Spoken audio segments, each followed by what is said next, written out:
విజయ విహారం రమణమూర్తిపై జరిగిన దాడిని ఖండిస్తున్నాం. ఇది తుచ్చమైన చర్య, ఏహ్యమైన చర్య, అమానవీయమైనటువంటి చర్య. ఒక తపసీకుడు, ఒక మహర్షి అని చెప్పొచ్చు. విజయ విహార రమణమూర్తి జై భారత్ పెట్టి ఆయన ఎన్నో అద్భుతమైనటువంటి కార్యక్రమాలు సృష్టిస్తున్నాడు. యావత్ భారతదేశంలో హిందుత్వం యొక్క గొప్పతనాన్ని చాటుతున్నాడు. ఆయన ఒక భారతాన్ని, ఒక రామాయణం నుండి స్ఫూర్తిని ప్రదర్శన చేస్తున్నాడు. ఆయన బైబిల్ అయినా సరే, ఖురాన్ అయినా సరే, భగవద్గీత అయినా సరే, ఏ ఏ విషయమైనా సరే అందులో ఉన్న మంచిని స్వీకరించాలి, చెడ్డను వదిలివేయాలంటున్నాడు. కులమతాలు ఉండకూడదు, మానవులంతా సమానమే, భగవంతునికి నామరూపాలు ఉండవు అని చెప్తున్నాడు. భగవంతునికి ఒక మతాన్ని, ఒక కులాన్ని ఆపాదించకూడదు అని చెప్తున్నాడు. మనం మానవ కులం, మనుషుల కులం ఒకరినొకరు అర్థం చేసుకోవాలి అని చెప్తున్నాడు. ఎంత అద్భుతమైనటువంటి విషయాలు చెప్తున్నాడంటే యూట్యూబ్ చరిత్రలో, సోషల్ మీడియాలలో అట్లాంటి వ్యక్తిని మనము కని విని చూసి కూడా ఉండలేం పరిస్థితి. అద్భుతం, అమోఘం. ఏ ఆధ్యాత్మికతకు గొప్ప రూపాన్ని తీసుకొస్తున్నాడు. ఒక మహాత్మా గాంధీ యొక్క సిద్ధాంతాన్ని, ఓ శ్రీకృష్ణుడు చెప్పినటువంటి గీత తత్వాన్ని, ఒక బుద్ధుడు చెప్పిన విధానాన్ని, ఒక అంబేద్కర్ పాటించిన విధానాలను, అన్ని విషయాలను, అన్ని కులాలను, అన్ని మతాలను ఒక సమానత దృష్టితో చూసినటువంటి ఒక మహా ఋషి అని చెప్పొచ్చు. అరే, కశ్యపరెడ్డి అనేటటువంటి ఒక తుచ్చుడు, ఒక మూర్ఖుడు, ఒక మతోన్మాది రమణమూర్తి అటువంటి పెద్ద వయసు గలటువంటి వారిని కొట్టడము హేయమైన చర్య.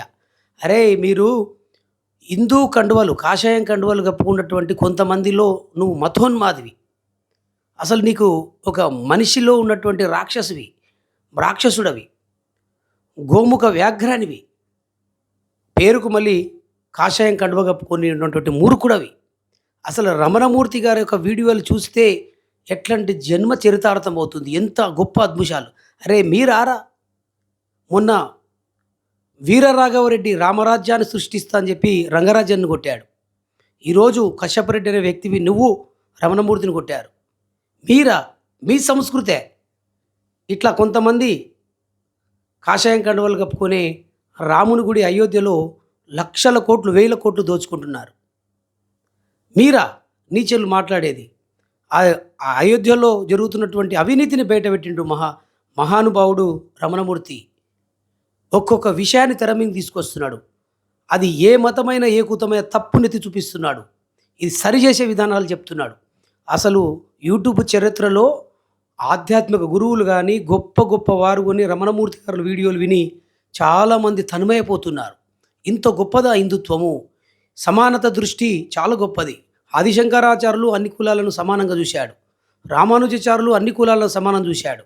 అరే, మీరు ఒక కులం గొప్పది అనే మతోన్మాదులుగా మారుతున్నారు. ఇది సరైన హిందుత్వం కాదు. రమణమూర్తి గారి మీద జరిగిన దాడిని ఖండిస్తున్నాం. యావత్ భారతదేశం హిందువులమైనటువంటి మేమందు కూడా ఖండిస్తున్నాం.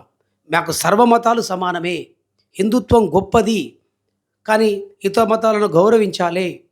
అది మన భగవద్గీత, మన రామాయణము, మన మహాభారతము, మన వేదాలు, మన ఉపనిషత్తులు గొప్పగా చెప్తున్నాయి.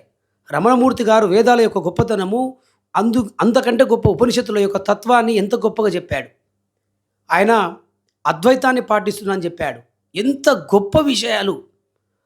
ఇతర మతాలలో ఉన్నటువంటి తప్పులను కూడా ఎత్తి చూపాడు. మన మతంలో ఉన్నటువంటి తప్పులు ఎత్తి చూపాడు. మన మతంలో ఉన్న గొప్ప విషయాలను చెప్పాడు. ఇతర మతంలో ఉన్న గొప్ప విషయాలను చెప్తున్నాడు. ఎంత గొప్ప విషయాలు, ఎంత అద్భుతమైన విషయాలను ఆయన చెప్తూ ఉంటే ఒక డిబేట్లో ఆయనతో వాదన చేయలేక ఆయన ఏమన్నాడు, ఒక శ్రీకృష్ణుడి తలను తీసేసి మూడిన తలను పెడితే తప్పు. ఒక ఆంజనేయ స్వామి యొక్క రూపాన్ని ధరించి ఒక వాహనం ముందర డ్యాన్స్ చేపిస్తుంటే ఆంజనేయ స్వామి మరి వేషం వేసుకొని డ్యాన్సులు వేస్తున్నట్టు ఏహ్యమైన చర్య అని చెప్పాడు. హరహర మోదీ అని అనడం తప్పు కదా.